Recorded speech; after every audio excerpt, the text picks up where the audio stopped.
What's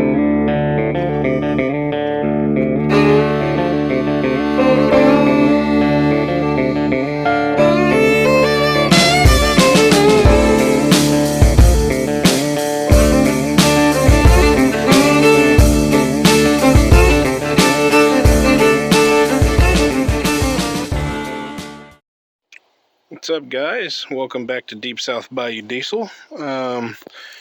This video is really about the 7.3. It's not going to be a long video. This is just a preview of what's to come. I just got off work. They are working us like dogs, so I am dead dog tired. I do not have the energy to turn any wrenches right now. So I got my new starter in. Actually, I don't know why I'm showing that right now. So basically, here's what happened in the Walmart parking lot 2 weeks ago. Got in there, turned the key, nothing. And that's because this had separated. And the reason why this separated is because you only have you bolt here and here. That's it for wires. And then you have one bolt here and one bolt on the other side. That's all there is to putting the starter onto a 7.3. It's really simple. It's super simple. Well, it broke. I had a 10-year warranty. I only paid $130 for this starter off of eBay. But here's the test report. I received one similar to this when I bought that starter right there. And so everything tests well. Of course it passed, but you know, there's all the information right there. I'm looking for RPM. That's what I'm looking for. Speed, RPM, 4,000. No, I highly doubt that. I mean, I'm not looking for that high of a number. I'm looking for the starting armature speed, pinion speed. That's kind of up there.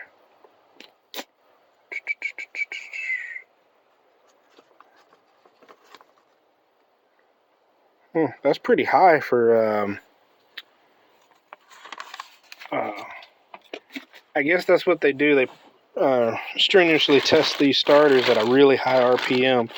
I just need to pull this out of here and make sure that it's the exact same, because I have a 3-day weekend. Oh yeah, it's the exact same. So as you can see, this is just held on with solder. It's not really poor quality. It is good quality, as you can see. I mean, I'm not breaking it. But what it is the vibration of this truck, this 7.3, is just so much that it backed these bolts out. So what I'm going to do is I'm going to put a little blue Loctite on them, just a little bit, so that they don't back out. Because again, when those come out, the only thing that's holding this up is just this one here. Or is it? No, this one here and this. That's it. And this is for your trigger wire. So when you turn your key, you get 12 volts sent right here. You constantly have 12 volts right here. And then, of course, your ground is through the body. But when you turn your key, 12 volts is sent here. And so when we were sitting in the parking lot, and I was turning the key getting nothing, it's because this had broken off. So, I mean, technically I could desolder that, I guess. And then, but it's just not worth it. Once this, to me, I look at it this way. Once this plastic breaks off of here, it's compromised. It's no longer any good.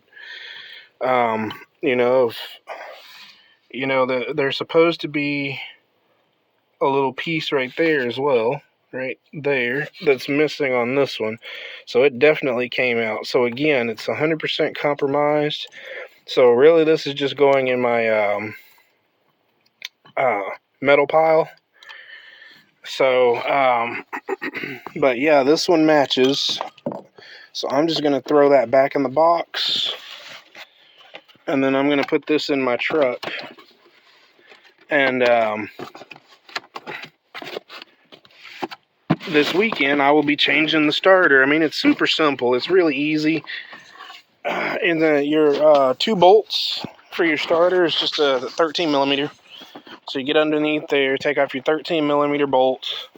You got 2 of them. Then the wires are going to come down. And then I know one of them is a number 10. I don't know what the other one is. But don't laugh at my seat. This is a temporary seat. I pulled the interior out of 2 different vehicles, actually. That's why this one did say limited across here. This came out of a Excursion Limited. That one over there just came out of another XLT. There's nothing special about it. But 6.0 drives great. The only thing I have going on with it right now is it has a I'm not really going to say a misfire. It's got 3 codes. 2 are for the glow plugs. I already knew that. That's not a big deal. I'm going to get that squared away at a later date. But the one that concerns me is the exhaust back pressure sensor. And when I put the scanner on it, it was showing it was off from the desired. So when I accelerate, the PSI does go up. And this is the starter for my 6.0 that I burned out. As you can see, they are not the same. But this looks like original equipment. But it's back when I was trying to chase that high pressure oil leak. And ended up burning this starter out. But I've got a big metal pile. You can't really see it because it's all grown up over there. But I'll actually point it out to you. It is right there. If you walked over there, right there, if you walked over there, you'd stumble up on just a big pile of metal. But those 2 starters right there can go over there on that metal pile. I'm trying to build it back up. I used to have a metal pile up there by the house, but it got pretty bad. And, you know, we live out in the sticks, and metal holds on to heat pretty well. So, you know, you go over there in the evening thinking, oh, you know, it's fine. And there's a snake resting over there because it's trying to stay warm. But, yeah, the only thing I need to do with this truck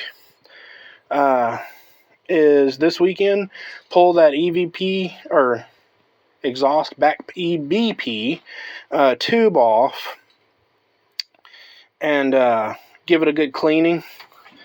And you know, if the sensor needs to be replaced, I'll do that at a later date. But I mean, the sensor shows to work.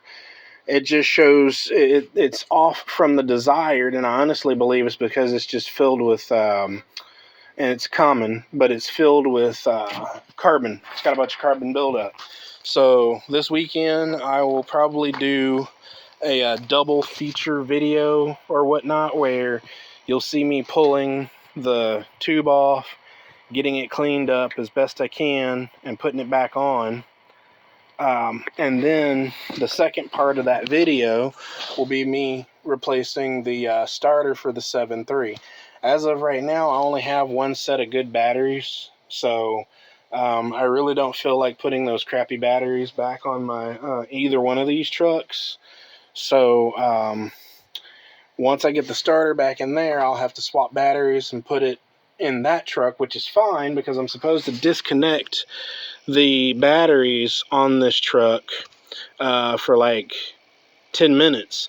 So once I get the starter replaced on there, it's not going to take 10 minutes to hook the batteries up, start it up, you know, let it warm up a little bit, shut it off, and then pull the batteries and stick them back on this truck over here. So that's pretty much part of my plan. But the VGT worked okay on my way home from work, so that's awesome. But to properly relearn it, I need to get that code off of there. The EBP code can affect your VGT. So all these abbreviation letters I'm throwing out is really something. And then I also noticed that I got to replace one of my fog lights here. That one's okay, but the driver's side one is loosey-goosey. Works great. I just need to change the housing out. I'll probably order another set and just replace that one, because they both shine just fine. But yeah, that's the end of this video. I didn't want to turn it into a 10-minute video. So as always, guys, thanks for watching, and definitely more to come. Later, Gators.